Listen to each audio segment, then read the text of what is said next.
can Finding Dory live up to, the success and the hype of what Finding Nemo established?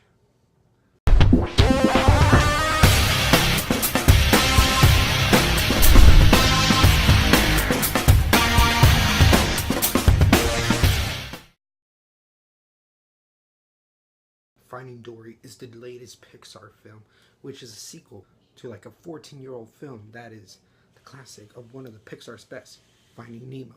In this one, we get our main characters back. We get Nemo, we get Marlin, we get Dory, and now they set sail and embark on a new adventure, which might say is a familiar concept to the first one, but it's not really. But now this time, they have to go find Dory, and she's trying to seek her parents, and this we go on this journey. We get to find out, will she seek her parents or will she not? Going into this movie, I didn't expect too much. Pixar is this classic studio that has released so many wonderful movies that I love, from Toy Story to The Incredibles. But lately, their movies have been alright to mixed. I wasn't so sure if I was going to like this movie, if this was going to be a Monsters University where it's an okay sequel, prequel, but not the best, or if it was going to be like Toy Story 2 and 3 and be, some of the better sequels that even could possibly top the original. And I had an incredible time with this film. This really is fast-paced. You barely get any breathers.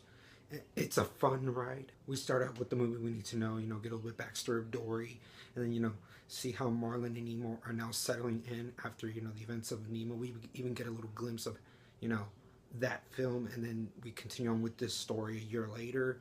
I love seeing where it works the best is the background, the emotional tone that Dory and her family has. Those were some of my favorite parts of the film. It was very emotional. It's what Pixar does best. I understood Dory. I related to her. Who doesn't want to find their family? And what she has to go through, I sympathize with her. And it was a great way to establish how, this whole ride we're going to go for an hour and 40 minutes. It's going to mean something. It's going to have, a very heavy tone. It's going to affect us. And that really is what works the best.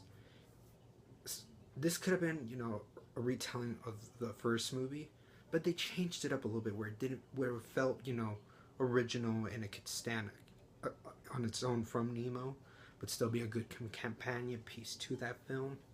We got some new characters along the way, like this octopus and some whales. They were funny. They were good side characters, because we had side characters in the other one with Nemo and the people he met in that fish tank, and now we have Dory, who she meets some new friends and some old friends that are from the past, and they were great too. The action, was good. It was intense. Like I said, it was fast paced. It never really stopped. But I went along with it. I had a fun time. The characters, some of them were established, with familiar with. They're great as always. The other ones I got, interestedly hooked after, seeing how funny and intelligent they are. The animation's beautiful. The direction is amazing. It was kind of strange though. It had a couple, felt like it ended here, it ended there. I'm gonna have to give Finding Dory a B+. This is one of Pixar's better movies now. Pixar is coming back with Inside Out, and then this one. I'm excited now to see what they do with Toy Story 4. I want to see The Incredibles 2. I had a blast with this movie, guys. If you grew up with the original one, I think you're gonna enjoy this one. And if you have, children, nephews, nieces, take them to this one. Let them get in love with this film, and then show them that other one after. It's a good film. It's a good companion piece. I would like to see these two back to back. Now let me know, guys, if you guys saw Finding Dory, if you loved it, and in the comments below. And as always, roll an empire, laugh, smile, repeat.